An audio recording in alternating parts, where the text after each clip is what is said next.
Eagles apparently offered the Oakland Raiders a second-round pick for Amari Cooper. John Gruden said no, which I would have thought was crazy at the time, until Dallas, desperate Dallas, decides they'll give a first-round pick for Amari Cooper. So they get Amari Cooper, but guess what? A new name has emerged. Patrick Peterson. He wants out of Arizona. He wants out in the worst way. And the Eagles are interested.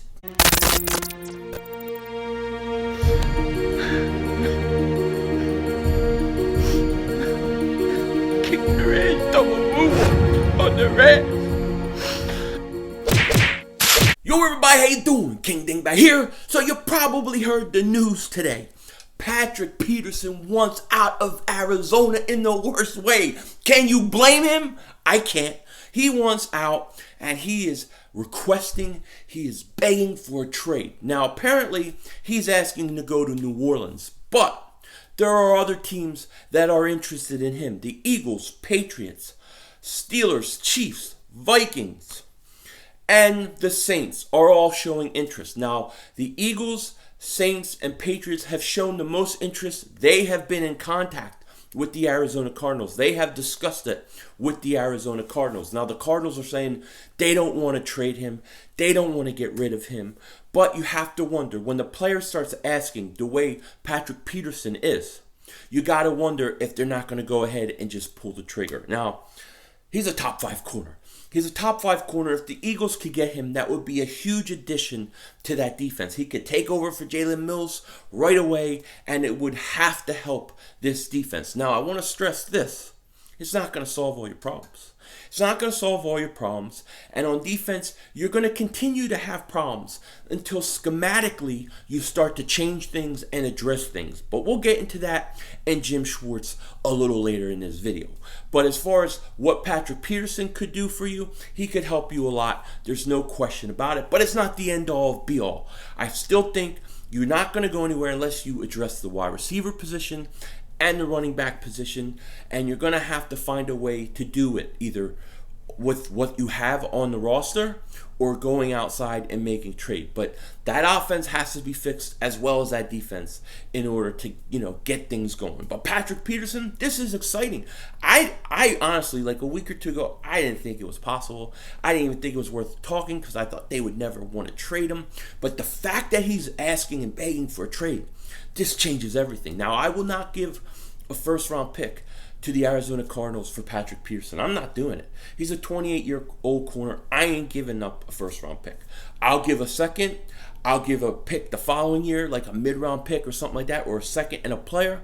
But I'm not giving up a first-round pick. So it's going to be interesting to see what the Eagles want to do, where they, what are they willing to give for him. But, of all the teams that are emerging right now, it looks like the Eagles, Saints, and Patriots are showing the most interest, and they're the top 3 guys in the running. So we're going to find out. It's going to be interesting. Now, I rewatched this game 2 times already, from yesterday. This disappointing game. And it was disappointing. And there's a lot of blame to go around, First and foremost, Jim Schwartz. Jim Schwartz in the defense, you can't give up a 17-point lead, Doug Peterson. Doug Peterson saying the pressure's off afterwards to his guys. We don't have the pressure now. We can just relax and play. No. Don't run from the pressure, Doug. Embrace the pressure. Embrace it. That's what champions do. Embrace the pressure. Doug, he wasn't good. When it was 17-6, his play calling stunk. He didn't trust his running game, obviously. And he was deaking and dunking, and it was bad. And then you got to put some blame on Carson Wentz too. I love Carson Wentz. He was really bad on that 3rd and 2 decision. He had Smallwood, who would have had a first down, And then, he did throw an interception that was reversed because it was incompletion, but it was one of his worst series of his career. No doubt about it. Now, some people are saying, oh my God, he's not a clutch player, all this stuff. Forget it. Get it. Forget all that. Double moonwalk that is. No. Carson had a bad series, but he's a great quarterback. He's going to be a clutch quarterback for many years. He's done a lot of good things already. The truth is, he's going to learn from this and be better. But, he deserves some blame, Doug and Schwartz. Now, I don't want to talk about that game anymore. I'm one of those guys, I gotta get past this. I'm already thinking like, how do we fix this? How do we turn this around? How do we get things going? And there are basically three things I see the Eagles can do to change and to turn around this season. You can forget the first seed, that's done. You can forget the second seed, that's done. But they still could win this division. They got 2 games against Washington that they have to play, who's leading the division. They got to play Dallas twice. So there's plenty of time to win the division, get in the playoffs, get a home game, and then we'll see anything could happen. The Super Bowl champions in the playoffs, that would be scary for any team to go up against. But the Eagles need to make some adjustments before we can even think about winning the division. There's some major adjustments that I think they need to make. The first thing I'm going to say is this. They have to fix the running game. They have to fix the running game, and I don't believe Smallwood and Corey Clement can be the lead backs. After watching them over again, I don't believe they're lead back material. At least this point in Clement's career, I don't think he's ready for it. You need a lead back, and there are 2 options that you can go with. The first option is go out and make a trade. I don't care who it's for, but another running back. Le'Veon Bell, Jordan Howard, whoever. But you could go out and get a running back. That would be huge for them.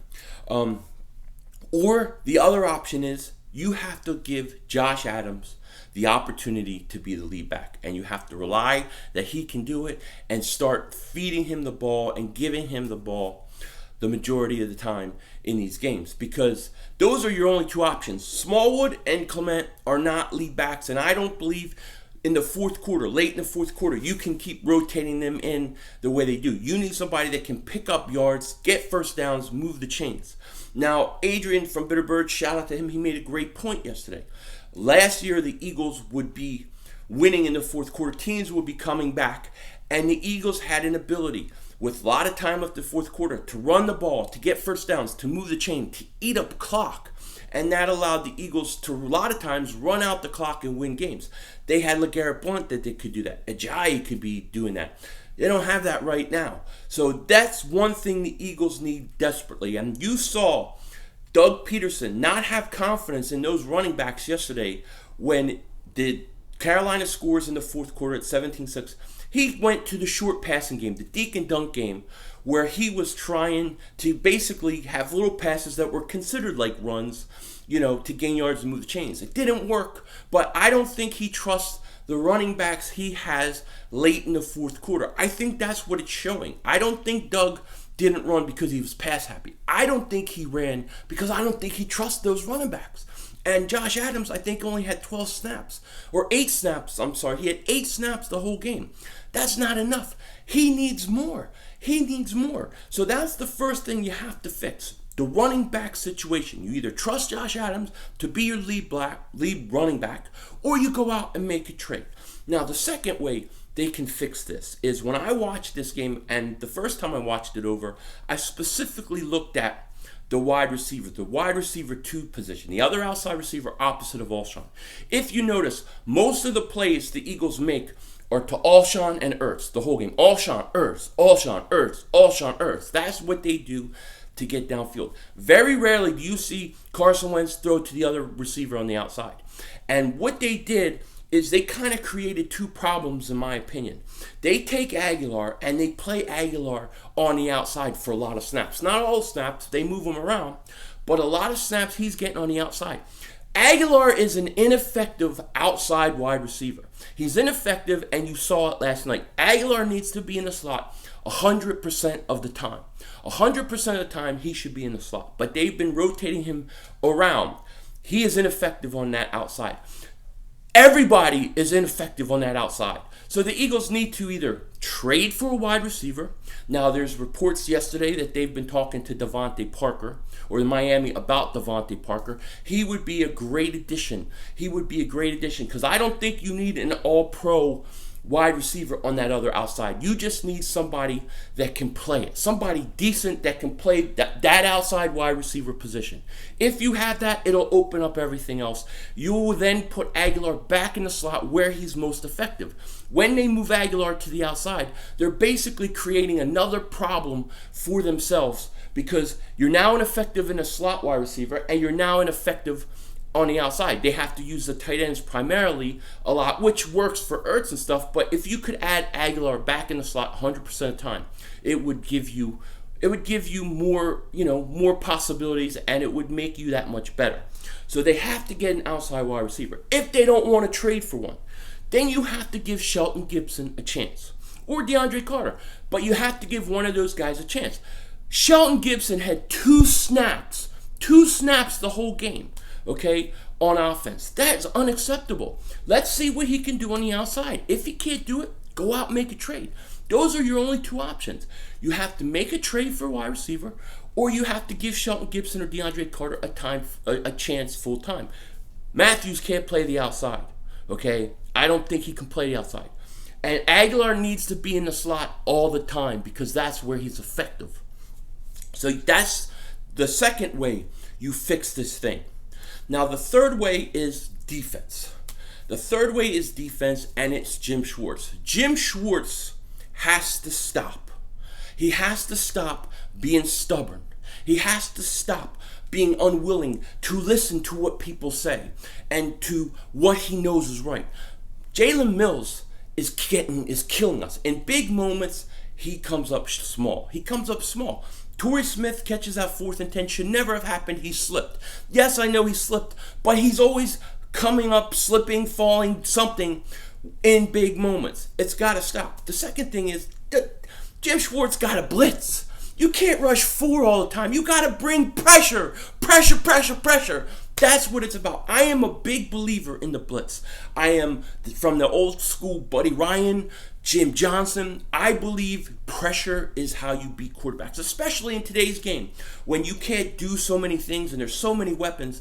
The best way to slow up a quarterback is blitz. And Cam Newton is not the most accurate guy. You have a lot of wind out there, okay, and you're giving him time to throw. 4th and 10, press, coverage, and blitz. There, he has to make the perfect throw, otherwise it's over. Chances are he doesn't. 4th and 10, incomplete, and the Eagles are taking over, running out the clock. And that's what would have happened. So Jim Schwartz has to change things up. He has to change, first and foremost, his mentality. He has to stop being stubborn and make adjustments. Rasul Douglas had no snaps. He didn't play at all. He had no snaps. How can Rasul Douglas not have any snaps? I mean, it's ridiculous. Rasul Douglas needs to have a shot at either safety or at that corner position. But it's time to make adjustments. And the reason they're not making it is because Jim Schwartz is too stubborn. That has to change. If those 3 things change, the Eagles will win this division and make the playoffs. If they don't, then the Eagles are done. They're not going to make the playoffs, and they're not going to get things turned around because they keep doing the same things over and over again. Look at the Tennessee Titans game. 4th and 15, you're winning in overtime. 4th and 15, and you don't bring any pressure on Mariota. He has all day to throw. They get behind your soft zone coverage, 1st down. Game should have been over. Yesterday, 4th and 10, same thing. The Eagles are their worst enemies right now, and they have to fix this. And they have to do it quick. And those are my 3 ways in which you get this thing turned around and turned around quick. So what are your thoughts on this? It was a hard night. I could barely sleep. And the only good thing was I had this weird dream that I could move things with my mind, and I was moving eggnog off the shelves of stores. I'm serious. And they were just floating to my house. And I just had a whole refrigerator full of eggnog because I'm going to drink all the eggnog in the world this year. I am. With that said, take care. Talk to you later. Don't be a dingbat.